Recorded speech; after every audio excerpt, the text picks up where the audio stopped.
Agar siz tadbirkor bo'lsangiz va 99% odamlardan o'tib ketishni xohlasangiz, bu videoni oxirigacha ko'ring, chunki sizga zo'r yechimlar berib ketaman.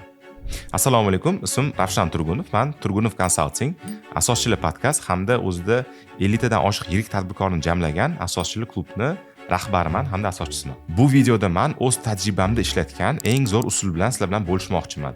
Bu usul orqali men oddiy xodimdan kompaniyada direktor lavozimigacha ko'tarilganman. Undan tashqari direktorlikdan ketib o'zimni biznesimga ham asos solganman. Bunga qo'shimcha qilib aytsak bo'ladi, bizning klubimizning tadbirkorlar barchasi mana shu usulni ishlatishadi, yangi hamkorlarni, mijozlarni tez topishadi va tadbirkor bo'lishiga qaramasdan, chunki tadbirkorlar O'zbekistonda kam, o'zligisini hech qachon yolg'iz his qilishmaydi va doim energiya to'la bo'lib yurishadi. Bu usulni nomi networking. Bu videoda men nega networking bilan foydalanish kerak va networking qanaqa natijalarni olib kelishini, qanaqa qilib qadamma-qadamdan foydalanish mumkin va nega networkingni ishlatmaydigan tadbirkorlar doim o'zini yolg'iz qilib ishlamaydigan balkim Teslaga vaqtini ketkazib ko'p pul yo'qotib qo'yishini tushuntirib beraman. Xo'p, networking so'zi o'zi nima degani? Buni agar o'zbek tiliga tarjima qiladigan bo'lsak, bu tanish bilish degan ma'noni ifodalaydi. Lekin biz buni aynan networking nomlaganimiz yaxshi, chunki tanish bilish shunchaki sizni telefoningizda kontaktlar turgan odamlar bo'lishi mumkin, lekin agar siz uni to'g'ri foydalanishni boshlasangiz, mana buni endi networking deb nomlasak bo'ladi va uni albatta biz o'zimizni biznesimizni o'stirishni ishlaydigan instrument deb qabul qilganimiz yaxshi. Do'stlar, faqat biz tanish bilish deganda, aytaylik, davlat ishida ishlaydigan tanishlarimizni va pora orqali qaysidir ishlarni hal qilishni nazarda tutmayapmiz. O'shaning uchun biz bu yerda qonuniy va to'g'ri ma'noda bu terminni ishlatamiz hamda bu usul 100% qonuniyligini aytib ketaman oldindan. Demak, networking nimaligini biz aniqlab oldik. Endi keling, savol berishingiz mumkin. Nima qilaman o'zi bu networkingni? Qanaqa menga manfaatlari bor? Men sizga eng muhim bo'lgan 3 ta manfaatni aytib ketaman. Birinchi navbatda bu gipotezalarni sinash uchun bizga kerak. Gipoteza bu nima? Misol uchun, siz biznes boshlab olsangiz, boshida sizda shunaqa fikr bo'lganki, mana shu narsani ochaman, mana shu odamlarga sotaman va mana shu orqali pul qilishni boshlayman. Zo'r, agar siz bu videoni ko'rib turgan bo'lsangiz va biznesingiz orqali pul topayotgan bo'lsangiz, men sizni tabriklayman, sizni gipotezangiz ishladi. Lekin bunga qaramasdan, undan oldin necha marta siz noto'g'ri gipoteza bergansiz. Ya'ni necha marta sizda teoriyalaringiz natija bermagan va o'xshamagan. Biznesda hozir ham shunaqa bo'lishi mumkin. Biznesda ichida operatsion jarayonda o'zingizning gipotezalaringiz bo'ladi. Aytaylik, mana marketingni men qilib ko'raman va mana shu orqali men yangi 100 ta mijoz olaman yoki men uskunani qo'yib ko'raman va meni ishlab chiqarish vaqtim 2 barobar qisqaradi yoki mana shu xodimni qo'ysam, skladim yaxshiroq qarashni boshlaydi va o'g'irlik tugaydi va hokazo. Yangi siz gipotezalarni doim sinab borasiz. O'zi bizda shunaqa qoida bor. Tadbirkorning muvaffaqiyati yiliga nechta gipoteza sinash bilan o'lchanadi. Endi siz doimiy o'zingizni gipotezalarni sinab yursangiz, bu yaxshi, bu zo'r. Biz buni qo'llab-quvvatlaymiz, lekin bitta muammo bor. Necha marta siz to'g'ri gipotezani topasiz va balkim siz aniq ishlamaydigan gipotezani to'g'ri tadqiqot qilmasdan turib sinab yurgan bo'lishingiz mumkin. Ya'ni agar bu gipotezani siz ishlamasligini bilganingizda, siz katta ehtimol buni qilmagan bo'lardingiz. Endi tasavvur qiling, siz bitta hamjamiyatdasiz, sizda ko'p tanishlaringiz bor va o'sha gipotezani sinashdan oldin siz bilasiz, aniq bitta tanishingiz bu narsani qilib ko'rgan oldin, lekin natijasini bilmaysiz. Undan siz so'rab ko'ra olasiz. Mana shu narsani men qilmoqchiman, siz buni oldin qilgan ekansiz, menga maslahat bera olasizmi? Bu o'zi ishlaydigan narsami, sizga qanaqa natija bergan deb siz so'ra olasiz. Bu juda ham katta yutuq bo'ladi. Shunda siz aytaylik, kerak emas gipotezalarga vaqt va pul sarflamaysiz. Ya'ni kerak emas narsalarga investitsiya qilmasdan siz ko'pincha boshqalarda natija bergan narsani bittada ola olasiz. Ya'ni bu instrumentlar haqida gap ketyapti. Aytaylik, xodim olishda qanaqa biz savollar berishimiz kerak. Biz qaysi tizimdan foydalanganimiz yaxshi, moliyani tizimlashtirish uchun yoki buxgalteriyada otчетlarni qanaqa ko'rinishda berishimiz kerak va hokazo. Agar biz faqatgina o'zimizni gipotezalarimiz bilan yashaydigan bo'lsak, unda ularni sinashga ko'p vaqt ketkazib qo'yishimiz mumkin. Lekin shunaqa hamjamiyat bo'lsa-ki, biz ulardan so'rab vaqtimizni tejasak, biz o'zimizning raqobatchilarimizga ko'ra ancha tez o'sa olamiz va qo'shimcha qilib aytsa bo'ladi, pul ekonom qilgan bo'lamiz. Ya'ni bu nima degani? Biz tezlik hisobiga kam xarajat qilamiz va raqobatchilardan o'tib keta olamiz. Chunki raqobatchilar agar networking qilmayotgan bo'lsa, demak ular qayerdadir yeb qo'yishyapti va pulni havoga uchirayotgan bo'lishadi. Siz esa o'zingizni kuchli tanishlaringiz evaziga bu narsalarni, bu xatolarni qilmayapsiz. Networking qilish uchun ikkinchi sabab bu odamlar resursi. Ya'ni sizda zo'r odamlar bor, siz u odamlarga ishonasiz, siz ularning fikriga ishonasiz va mana shu resursni siz ishlatishingiz mumkin. Ya'ni bu hamkorlar bo'lsin, bu mijozlar bo'lsin, bu xodimlar ko'rinishida bo'lsin. Ya'ni aytaylik, sizda krugingizda odamlar bor, siz sohangizga juda ham kerakli qaram soha bo'lishi mumkin. Siz aytaylik bitta hamjamiyatdasiz, siz aytaylik qurilish sohasini qilyapsiz va sizga bitta marketing agentligi kerak. Qarasangiz, sizni tanishingiz bor, o'sha marketing agentligi bilan shug'ullanadi va siz unga ishonasiz. Chunki misol uchun yaxshi marketing agentlik topish qiyin bo'lishi mumkin. Yoki sizga yaxshi buxgalteriya kerakdir va siz tanishingiz chiqib qolyaptiki, u shu buxgalterskiy agentvasi bor va u ko'p firmalarni yurg'azib, sizni firmangizni xatosiz yuritib bera oladi va hokazo. Bu hamkorlik ko'rinishida, mijozlik ko'rinishida. Siz agar qaysidir biznes boshlayotgan bo'lsangiz, katta ehtimol bilan birinchi savdolarni o'zingizni tanishlaringizga qilgansiz. Nega? Chunki siz agar o'zingizni tanishlaringizni ko'ndira olmasangiz, unda umuman notanish odamlarni ko'ndirish juda ham qiyin bo'ladi. Mijozlar ko'rinishida bu resursni foydalana olasiz yoki aytaylik, o'sha tanishlaringiz orqali siz yangi xodimlar topa olasiz. Sizga qanaqadir xodim kerak, siz tanishlaringizdan so'raysiz, mana shunday xodim kerak. Ularni siz ya'ni tanishlaringizni o'zini tanishlari bo'ladi. Siz tanishlaringizda ko'p bo'sh xodimlar bo'lishi mumkin. Siz ulardan mash taraflama manfaat ola olasiz. Qaysi taraflama bu sizga o'sishga yordam beradi? Agarda sizda yaxshi hamkorlar bo'lmasa, yaxshi mijozlar bo'lmasa, siz bunga doim xarajat qilishingiz kerak. Target yoqib, yangi mijozlarni topishingiz kerak. Yokida noto'g'ri hamkorni topib, bilan yaxshi ishlamasdan bunga pul sarflab yo'qotasiz. Xodim, misol noto'g'ri xodimni olib qo'yib, siz unga oylik to'lab, lekin natija ko'rmasdan 3-4 oydan keyin buni tushunishingiz mumkin.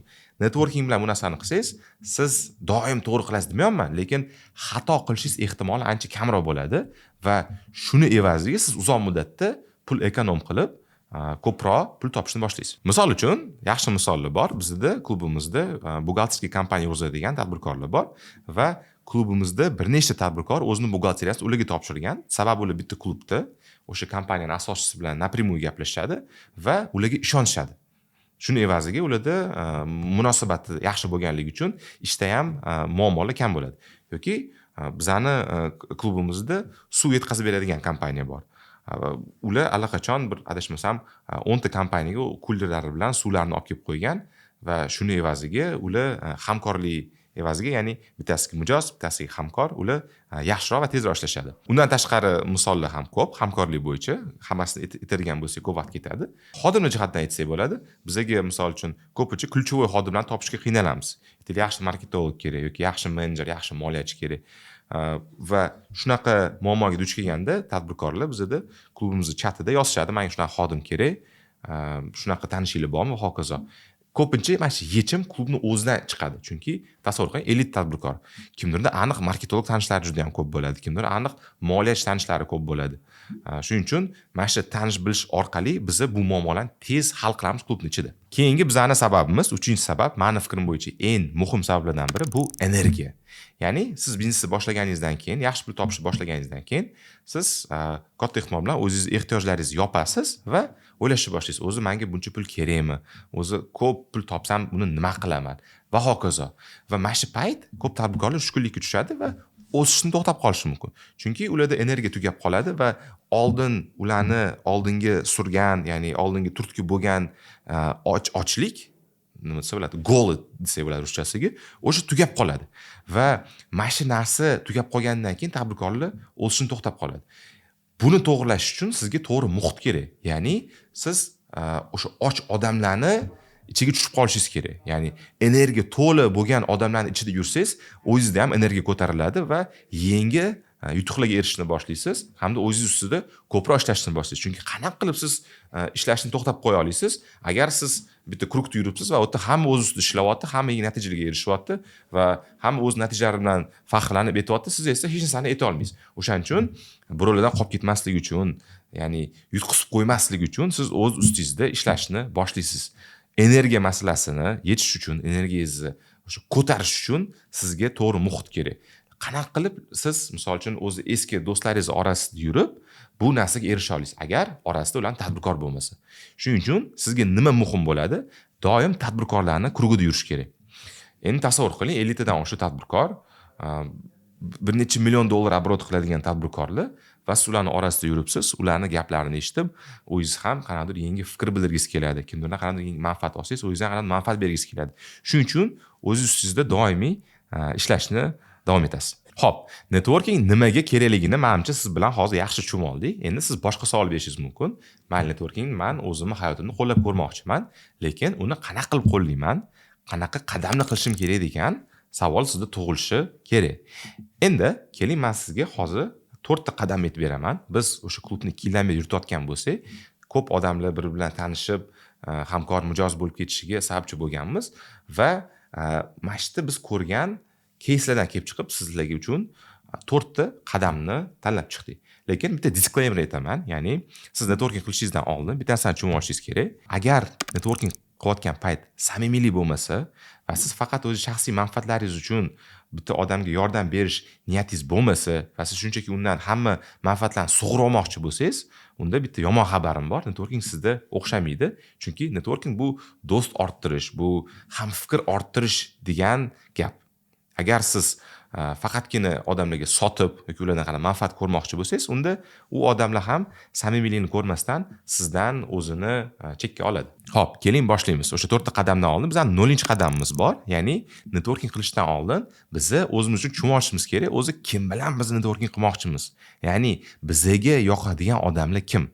Bu videoni ko'rib turgan bo'lsangiz, siz katta ehtimol bilan tadbirkorsiz yoki kelajakda siz biznes ochmoqchisiz. Bu nima degani? Demak, siz biznesni rivojlantirmoqchi bo'lsangiz, siz katta ehtimol bilan biznesni rivojlantirib kelayotgan yoki allaqachon biznesni rivojlantirib bo'lgan tadbirkorlar bilan siz networking qilmoqchisiz degani. Ya'ni bu bilan nima demoqchiman?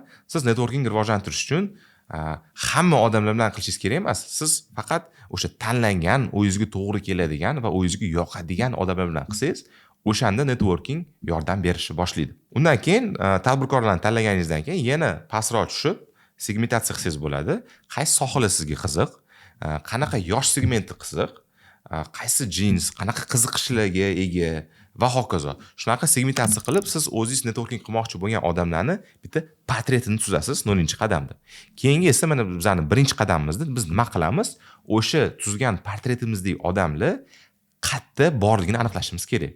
Ya'ni networking topish uchun networking bor joyga borishimiz kerak-da. Deylik, u bozorda sotiladigan narsa emas-ku, siz Chorsuga tushib networking qanday sotib olaman deb bora olmaysiz. Networking qayerda bo'ladi? Ko'pincha bu biznes nonushtalarda, qanaqadir biznes konferensiyalarda, biznes ujinlarda, klublarda albatta, yokida qanaqadir treninglarda bo'lishi mumkin tadbirkorlar uchun va hokazo. O'sha muhitlarga borib, siz o'zingizga kerak bo'lgan networkingni topa olasiz. Agar siz doim uyda o'tirayotgan bo'lsangiz yokida o'zingizni kompaniyangiz ofisdan chiqmayotgan bo'lsangiz, endi kechirasiz, qat'an siz networking topa olasiz-da. U kelib o'z eshingizni taqillatib, keling, men bilan networking qil deb hech kim kelmaydi. Uning uchun siz qanaqadir daho olim bo'lishingiz kerakki, siz bilan hamma gaplashishni xohlash kerak. Keyingi bizning 2-qadamimiz bu uyalmasdan odamlar bilan borib tanishish. Ya'ni biz kim bilan networking qilishimizni aniqlaydik. O'shaning tadbiriga bordik. Qayerdadir siz klubda yoki biznes nonushtada o'tiribsiz. Endi siz qilishingiz kerak bo'lgan narsa, poylaysiz odamlarni, o'zingizga yoqgan odamni borasiz oldiga, yaxshimisiz deb ismingizni aytib, qo'lini siqib tanishishingiz kerak va u haqida qanaqadir ma'lumotlar olishingiz kerak. Endi mana mashitda ko'p odamlarda muammo tug'iladi, lekin muammo bu qanaqadir nima desa bo'ladi? Bu qanaqadir jismoniy muammo emas. Bu qanaqadir imkoniyatlar muammosi emas. Bu ko'proq mental muammo, ya'ni psixologik muammo. Ko'pchilik uyaladi. Ya'ni borib nima deyman deb tortinishadi. Va mashq xatoni qilmasligi juda ham muhim. Chunki bitta narsani tushunishimiz kerak, o'zi qaysi tadbirdagi borganimizdan keyin ko'pchilik bizani eslab qolmaydi. Ko'pchilik, misol uchun, kechalari o'tirib biz haqimizda o'ylab o'tirmaydi. Hayot juda qisqa. Shuning uchun ko'proq do'stlar orttirish kerak, ko'proq tanishlar orttirish kerak. Siz borsangiz, misol uchun, u odam sizga to'g'ri kelmasa yoki siz u odamga yoqmasangiz ham, shunchaki xayrlashasizlar, boshqa katta ehtimol bilan ko'rishmaysizlar. Shuning uchun qaysi tadbirga borgan bo'lsangiz, siz bitta narsani tushunishingiz kerak. U yerda 50 ta 100 ta odam o'tirgan bo'lsa, katta ehtimol bilan bu odamlarni, agar bu bir martalik tadbir bo'lgan bo'lsa, boshqa odamlarni ko'rmaysiz. O'shaning uchun o'sha tadbirdan siz maksimum imkoniyatlar bilan foydalana olishingiz kerak. Misol uchun, men nechta konferensiyalarga, nechta treninglarga qatnashgan bo'lsam, o'sha odamlarning 99% ni ertaga boshqa umuman ko'rmaganman, keyin topa olmaganman. Va o'tmish kunimda qarayman-da, shuncha treninglarga qatnashganman, o'sha zo'r odamlarni ko'rganman. Kontaktlarini olib tanishib olsam yaxshi bo'lardi deb hozir afsuslanaman. Shu xatoni hozir qilmaslik uchun endi men ko'proq networking qilishga harakat qilaman. Endi siz aytishingiz mumkin, Roshan, men introvertman, men rostdan tortinaman, qaysidir odam bilan borib gaplashishga baribir qiynalaman va har safar men yangi odamlar bor tanishib, siqilib, diskomfortda tanishish istagim yo'q. Ya'ni menga bu yoqmaydi deyishingiz mumkin, lekin mana shu yerda zo'r xabarim bor. Bu, ya'ni o'zingizni o'sha qobiliyatingiz bu rivojlanadigan ko'nikma. Ya'ni siz agar borib bitta odam bilan tanishsangiz, keyin yana odamlar tanishsangiz, aytaylik 10-20 ta odam bilan tanishganingizdan keyin sizda bu baryer yechiladi va keyinchalik siz o'sha yangi odamlar bilan tanishishdan qo'rqishni to'xtatasiz. Ya'ni bu qo'rquv ketadi, xudo xolasa. Agar mabodo hozir men gapirgan gaplarga ishonmayotgan bo'lsangiz, unda men sizni bitta challenge ga chaqiraman. Keling siz bitta challenge qilib ko'ring. Aytaylik 100 kun davomida siz 100 ta tadbirkor bilan tanishishingiz kerak va uni kontaktini ochishingiz kerak. Bu shunchaki borib nomeringizni ayting deb yozib olish emas, balkim aytaylik kamida 10-15 minutlik bitta suhbat bo'lsin, bitta chiroyli suhbat bo'lsin. Siz savollar bering, u haqida yangi ma'lumotlarni o'rganing va uni kontakt kiritib qo'yib, u haqida qanday ma'lumotlarni ham eslab qoling. Men sizga garantiya beraman, o'sha 100 ta tadbirkor bilan siz tanishganingizdan keyin sizda bu qo'rquv umuman qolmaydi. Bu qo'rquv ketadi. Siz esa eng zo'r gaplashadigan, eng zo'r mana kompaniyadagi mana yuragi bo'lib qolasiz. Chunki hamma bilan bemalol gaplashib ketadigan odamga aylanasiz. O'zi bundoq hayotingizga o'tmishga bitta ko'z tashlab ko'raylik. Siz mayli odamlar bilan uncha tanishmagan bo'lishingiz mumkin, lekin tarixingizda bu kimdir kelib siz bilan tanishib ketgan va umuman notanish odam kelib sizga savollar berishni boshlagan. Menimcha siz u odamni eslab, qanaqa g'alati odam edi, kelib menga savollar bergan, uyalmasdan o'qigan, men oldimga keladimi deb eslamasangiz kerak. Qaytanga o'sha odamni qanaqa o'ziga ishonchli odam ekan, kelib savollar berib, yaxshi odam ekan, doim menga kulib turgan deb eslasangiz kerak. Ya'ni ekstravertlar hozir kam bo'lib ketyapti. Hozir gadjetlar rivojlanyapti. Hamma o'sha suhbatlar ijtimoiy tarmoqlarda bo'lib ketyapti va offlayn hayotda kelib bundoq tabassum bilan odamlarga gaplashadigan tadbirkorlar emas, shunchaki odamlar kamayib ketgan va siz shu qobiliyatni o'zingizda rivojlantirsangiz, siz boshqalardan ajralib turasiz. Zo'r, mana birinchi, ikkinchi qadamni qildik, to'g'ri joyga borib odam bilan tanishdik. Endi 3-qadam nima deb aytishingiz mumkin. Tanishish degani bu shunchaki keling, men sizni nomeringizni yozib olaman, bo'ldi. Aziz aka sartarosh deb yozib olishda emasda gap. Tanishish bu chuqurroq suhbat haqida gap ketyapti. Agarda siz qaysi odam bilan rostdan ham yaxshi munosabat shakllantirmoqchi bo'lsangiz, siz unda u odamga qiymat berishingiz kerak. Qiymatsiz networking bu networking emas.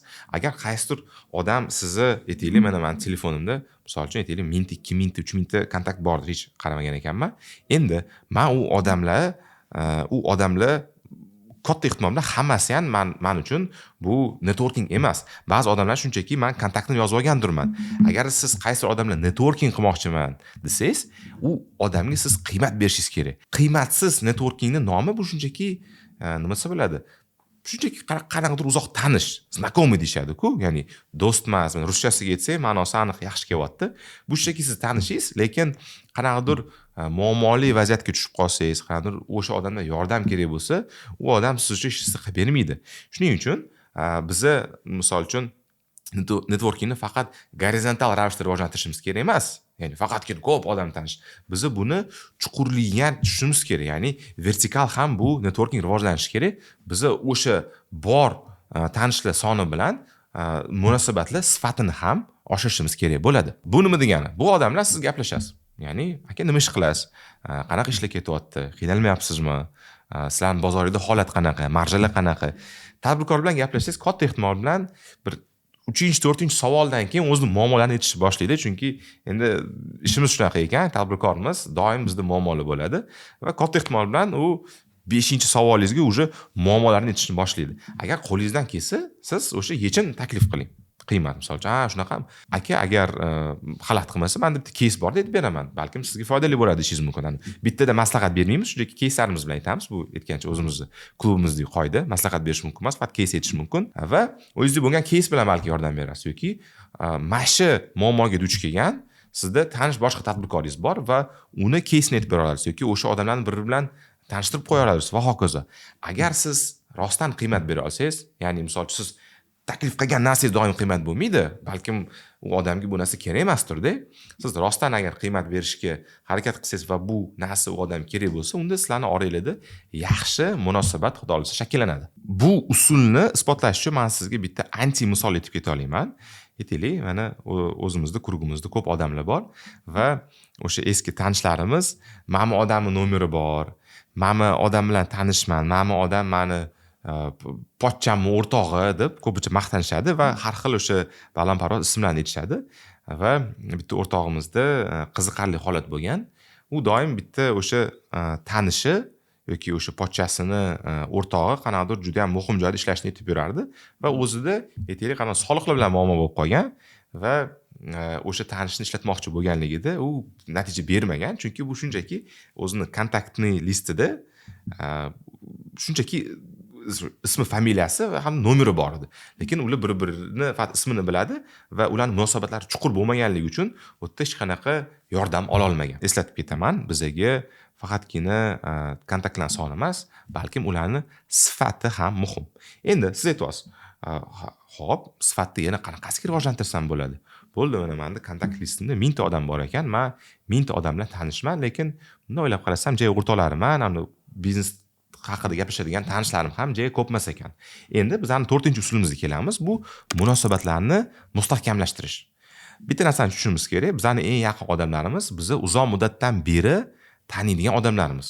Va katta ehtimol bilan sizning o'rtoqlaringiz ham o'sha aytaylik maktabda, litseyda, universitetda o'qiganlaringiz yoki mahalladosh o'rtoqlaringiz bilan siz yaxshi munosabatlardasiz va sizlarni nima desa bo'ladi? Sizlarning do'stligingiz yillar davomida shakllangan va yillar davomida sizlarni bir-biringizga bo'lgan ishonchingiz o'sib boryapti. Va katta ehtimol bilan agar shu videoni ko'rib turgan bo'lsangiz, yoshingiz aytaylik 30 ga yaqin kelib qolgan bo'lsa, qaysidir do'stlaringiz bo'lsa, siz katta ehtimol bilan umringiz oxirigacha o'sha do'stlaringiz bilan do'st bo'lib qolasiz va munosabatlaringiz yaxshi bo'lib qoladi, chunki allaqachon sizlarning do'stligingiz 10 yil, 20 yilni chidab berdi. Endi qanaqa qilib notanish odam bilan biza bunaqa yaxshi munosabat shakllantirishimiz mumkin deyishingiz mumkin. Endi bu yerda men sizga savol beraman. Qanaqa qilib siz eski do'stlaringiz bilan munosabat shakllantirdingiz? Ko'p uchrashib, ko'p ko'rishib, birga ko'p vaqt o'tkazib.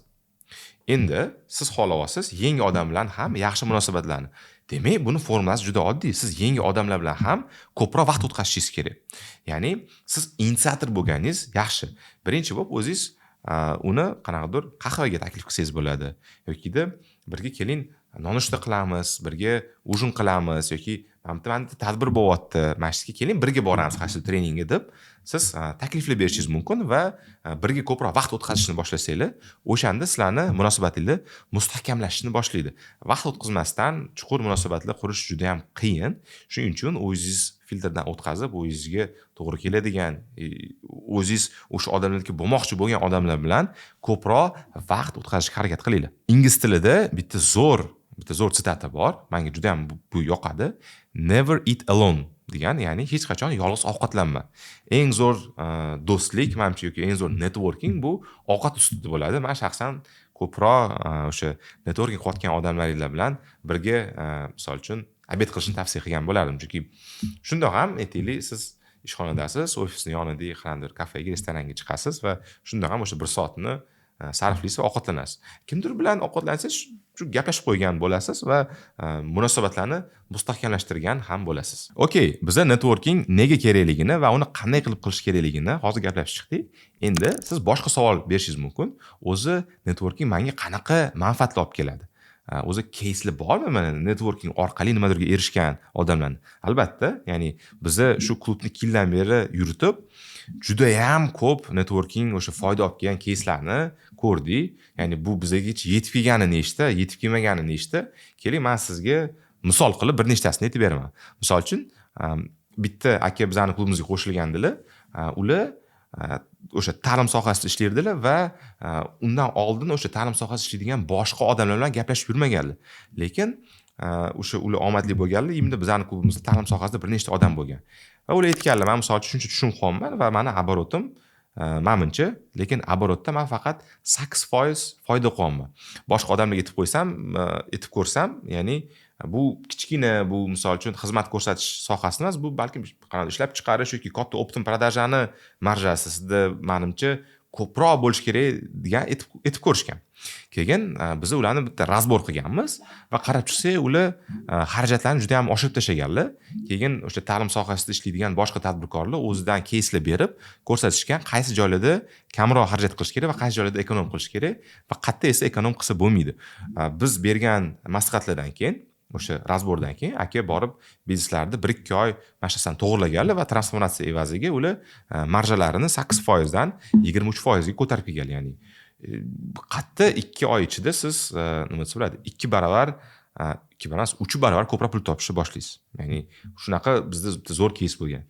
Yoki misol uchun bizda klubimizda kichkina mini gruppalar bor, badilar deymiz. Bizda bir 7-8 ta badi guruhlar bor. O'ta 8 ta tadbirkor ular uchrashib alohida o'zligisi bir-birini razbor qilishadi va bu sostav doim almashib yuradi. O'ta ham zo'r keys bo'lgan. Bitta boshqa bizning klubimizdagi tadbirkor akani navbati kelgan, uni razbor qilishgan va unda ustiga olishga energiya bo'lgan ekan menimcha o'sha payt. Sal charchab qolgan bo'lganlar va o'sha razbordan keyin qarasalar ishlash kerak ekan, bosish kerak ekan va nima qilganlar, o'sha razbordan chiqib energiya to'lib borib klientni oldiga borganlar, klientga $100,000lik nas sotib kelganlar. Ular o'sha qimmat cheklarda ishlaydilar. O'sha $100,000ga sotib, bitta o'sha сделкаni o'zida $10,000 dan sal ko'proq foyda ko'rganlar. Yana misol uchun men o'zim razborda bo'lgan bitta keys, bitta aka 1 yildan beri o'zini saytini ishga tushira olmayotgan bo'lgan. Ya'ni ularda savdo, offline savdo, kiyim-kechak aytayotdilar, men mashina qo'ya olmayman, buni anchadan beri qila olmayman deganlar va biz razbor qilganmizki, qarasangiz shunchaki dangasalik bu duch kelayotgan ekan. Va mana shunaqa kichkina mini razbor, mini gruppalarni yaxshi tarafi biz ulardan va'da olamiz. Bo'ldi, mana shuni qilaman deganlar. Keyin biz klubda o'sha asablarni buzish uchun yozib o'tiradi. Aka bo'ldimi, qachon bizni kutyapmiz saytingizni deb va natijada 1 yilda qila olmagan narsani 2 haftada zapus qilganlar va hozir o'sha sayt orqali ham savdoni yo'lga qo'yganlar va o'shani rivojlantirib boryaptilar. Yoki yana qanaqa keyslar bor. Misol uchun bizda ko'pchilik shaxsiy brend qilishni xohlaydi, lekin hech boshlolmay yuribdi yoki qanaqa boshlashni bilmayapti. O'tdan bo'tdan surishtirgan, lekin hech boshlolmayapti. Qanaqadir ichida qo'rquvlar bor. Va bizda misol uchun razborlar evaziga, misol uchun men yoki boshqa tadbirkorlar, bizda shaxsiy brend qilgan tadbirkorlar juda ham ko'p klubimizda. Ular o'sha odamga o'zini keyslarini aytgan va qanaqa natijaga erishganimizni aytganmiz. Keyin ular buni eshitganligidan keyin qarasalar yaxshi natija erishsa bo'lar ekan shaxsiy brend orqali anchadan beri buni shunchaki qo'rquv evaziga qilmasdan yurgan ekanlar. Keyin biz nima qildik? Yana ommaviy va'da oldik. Hammani oldida bo'ldi, endi mashinadan boshlayman, mashina qilishni boshlayman deganlar va boshlab yubordilar. Hozir esa natijalari yaxshi ketyapti va yangi mijozlarni trafikini, yangi mijozlarning oqimini ular endi ijtimoiy tarmoqlar orqali, shaxsiy brend orqali ham olishni boshlaganlar va o'shdan ko'proq pul topishni boshladi. Va bunaqa keyslar juda ham ko'p. Misol uchun men sizga hozir bittada 10 ta ayta olmayman, lekin afsuski sizni e'tiboringizni jamlab turishimiz kerak va buncha vaqtimiz yo'q. Va bitta narsaga e'tibor berishimiz kerak. Bu shunchaki biz o'sha odamlar bilan gaplashganimizda ular aytgan foydalar, ya'ni ular olgan manfaatlar bizga aytilgani shu. Aytilmagani qancha? Ya'ni bu ko'rinishda emas, boshqa ko'rinishda odamlar oladi. O'tga borib aytaylik, nasriyasi yaxshilanadi, yangi bilim o'rganadi, keyin o'sha bilimni boshqa joyda qo'llaydi yoki yangi o'sha nechta hamkorlar topishyapti, nechta mijozlar, nechta xodimlar klub evaziga ular topishib ketyapti. Ya'ni networking juda ham ko'p foyda olib kelyapti. Bu men sizga aytib berayotganim bu okeandagi bir tomchisi. Endi keyingi qismda keling, men sizga networking qilmayotganingiz uchun nimalarni yo'qotayotganingizni men sizga aytib beray. Ya'ni networking qilmayotgan tadbirkor networking qilayotgan tadbirkorga nimalarda yutqazib qo'yadi. Hozir mana shu videoni ko'rib turgan ko'p tadbirkorlar bu videoni ko'radi-da, keyin ertaga baribir qilmaydi. Endi siz o'sha tadbirkorlarni safiga qo'shilmasligi uchun keling, men sizga nimani yo'qotayotganingizni tushuntirib beraman. Birinchi navbatda siz networking qilib yurgan tadbirkorlarga yutqazib kelayotganingizni tushunishingiz kerak. Ya'ni sizni biznesingizda o'zingiz raqobatchilaringiz bor va agar qaysidir raqobatchingiz shunaqa klublarda yursa, treninglarga borib yursa, siz aytaylik, bu analogiya tushuntirib beraman, siz jangdasiz-da, siz boksda, ringdasiz. Lekin anu tadbirkor sizdan yiriroq va steroidlarni, ukolni urib olganda, siz esa shug'ullanmagan kichkina tadbirkorsiz. Ya'ni shunaqa ko'rinishda aytsak bo'ladi, chunki networking qilib yurgan tadbirkor u tez rivojlanib ketyapti. Chunki networking qilayotgan tadbirkor sizdan tezroq natijalarga erishadi. U ko'proq savdo qiladi, u tezroq muammolarni hal qiladi va agar tushkunlikka tushib qolsa, tez o'sha tadbirkorlarni krugiga tushib, muhitiga tushib, o'ziga kelib oladi. Ikkinchi sabab, aqliy rivojlanish sizda sekinlashib qoladi. Bu bilan nima demoqchiman? Aqliy rivojlanish bu biznesni ichidagi aqliy rivojlanishni men aytayapman. Ya'ni siz agar faqatgina xodimlarning orasida yursangiz yoki biznes bilan shug'ullanmaydigan odamlar bilan faqat gaplashib yursangiz, siz unda biznes fikrlashingiz bitta joyda qotib qoladi. Ya'ni siz biznes bilan shug'ullanmaydigan odamlar bilan yurganingizdan keyin siz biznes haqida ko'p gaplashmaysiz va biznes siz xayolingizdan ketib qoladi. Bu ishni nega qotganligingizni unutib qo'yishingiz mumkin. Lekin tadbirkorlar bilan yurgan odamlar esa doim biznes haqida gaplashadi va ularni biznes haqidagi bilimlari tez o'sib boraveradi. Sizniki esa joyida qotib qoladi. Bitta zo'r misol aytib ketsa bo'ladi. O'zimizda O'zbeklarda bitta gap bor. Qozonga yaqin yursangiz qorasi yuqadi. Ya'ni yoki ingliz tilida bu aytiladi, o'sha atrofingdagi 4-5 ta odam kimligini aytsang, men sen kimligini aytaman degan bitta sitati bor. Bu juda ham zo'r gap va men bunga 100% qo'shilaman. Siz atrofingizda agar faqat xodimlar bilan yuradigan bo'lsangiz, siz unda ertadan-kech xodimlar fikrlashni boshlaysiz va shunchaki qanaqadir biznes qilayotgan bitta xodim bo'lasiz va bitta o'zingizni uriningizda qolib ketasiz va aqliy rivojlanmaysiz. Va bizani keyingi 3-sababimiz bu kamroq pul topasiz. Chunki men sizga undan oldin nechta case berdim. Odamlar networkingni ishlatib bitta сделкаларда misol uchun katta pulni topganligini yoki qanaqadir o'sha saytni qilib, shaxsiy brendni qilib ko'proq pul topishni boshlaganligini men sizga case sifatida aytib berdim va bu hammasi networking orqali bo'layotganligini ham tushuntirib ketdim. Agar siz networkingni rivojlantirmayotgan bo'lsangiz, siz agar tadbirkorlar jamlangan klublarga qo'shilmayotgan bo'lsangiz, unda mash taraflama yutqazasiz. Ya'ni kimdir balkim tadbirkorlik klubiga qo'shish uchun pulni ekonom qilayotgan bo'lishi mumkin, lekin aslida sizlar ekonom qilmayapsizlar, sizlar shunchaki pul yutqazyapsizlar, chunki istalgan sifatli networking bu sarmoya. Siz ya'ni o'tga pul tikasiz va o'sha tikkan $1 $5, $10 qilib qaytarib olasiz. Misol uchun, keling siz misolingizni buni ko'rib chiqamiz. Siz hozir qancha pul topasiz? 5 ming, 10 ming, 20-30 ming, farqi yo'q. Lekin sizni nishangizda, siz sohangizda sizdan o'tib ketgan tadbirkorlar bor va ular konkretniy bitta instrument sizga bera oladiki, siz o'sha daromadingizni qisqa muddat ichida, deylik, yarim yil ichida 2x oshishingiz mumkin. Tasavvur qiling, shunaqa men sizga garantiya berganimda, siz bugundan boshlab networking ustida ishlagan bo'larmidingiz?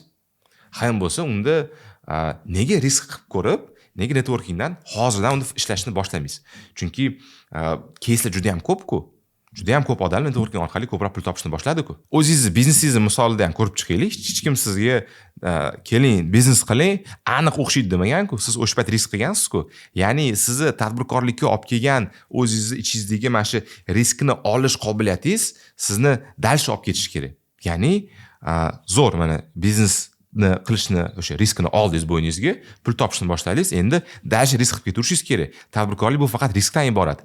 Har doim siz $1 tikib $2 o'tdan sug'urib olishni o'ylashingiz kerak. Siz doim tikilgan pulga yarasha ko'proq pul olishingiz kerak. Va men sizga garantiya bilan ayta olaman, networking sizni topayotgan pulingizni rivojlantiradigan, ko'paytiradigan aniq ishlaydigan instrument. Bo'ldi. Menimcha men sizni ko'ndira oldim va siz networking ustida ishlamoqchisiz. Chunki bo'lmasa siz shu paytgacha bu videoni ko'rib kelgan bo'lmasdingiz. Endi siz savol berasiz, bo'ldi Ravshan, men networking ustida ishlamoqchiman, faqat menga yaxshi networking kerak, men yaxshi odamlar bilan ko'rishmoqchiman. Zo'r, men sizga mana shuni tashkillashtirib beraman. Bizda asoschilar klubi bor va u yerda faqatgina sifatli networking 55 tadan oshiq zo'r, o'z ustida ishlaydigan va yaxshi pul topadigan tadbirkorlarni bir joyga jamlaganmiz. Men filtrimizga garantiya bera olaman. Chunki siz agar bo'ldi, men qo'shilaman, davaychi qatta nima deydigan bo'lsangiz, yo'q, to'xtang deyman.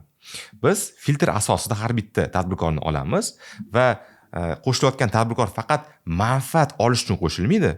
Biz doimga savol beramiz. Aka, klubimizda har xil odamlar bor. Bizdan o'sha klubimizdagi yirik tadbirkorlarimiz so'raydi, qo'shilayotgan odam bizga nima manfaat beradi, nima ish bilan shug'ullanadi, bizga doim savol berishadi. Mana shu yerda qattiqroq turinglar deyshadi. O'shaning uchun biz sizga savol beramiz, aka, sizdan qanaqa manfaat ola olamiz. Agarda manfaatlar, ya'ni ikkalamiz birimizga qiymat bera oladigan bo'lsak, va bizani suhbatimizdan birimizga to'g'ri keladigan bo'lsak, o'shadan keyingina biz o'zimizni tadbirkorlik guruhiga yangi tadbirkorlarni qo'shamiz. Qo'shilayotgan odamlar ko'p. Biz har oy 5 ta 10 ta odamni qo'shib kelyapmiz. Bu nima degani?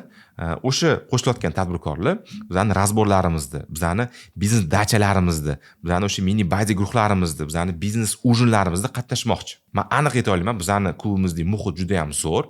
Chunki aytaylik 55 ta odamdan doim 80-85% odam bizani har bitta tadbirlarimizda ishtirok etadi. Bu esa klublarning orasida juda ham baland ko'rsatkich.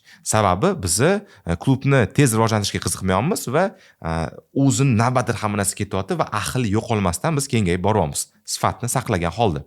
Agar siz klubga qo'shilmoqchi bo'lsangiz, aka, biz pastda havola qoldiramiz. U yerda siz o'zingiz ma'lumotlaringizni kiritasiz va bizning mutaxassislarimiz sizga aloqaga chiqishadi va bitta biz siz bilan suhbat uyushtiramiz. Klubning direktori bilan suhbatda ikki taraf bir bilan tanishadi.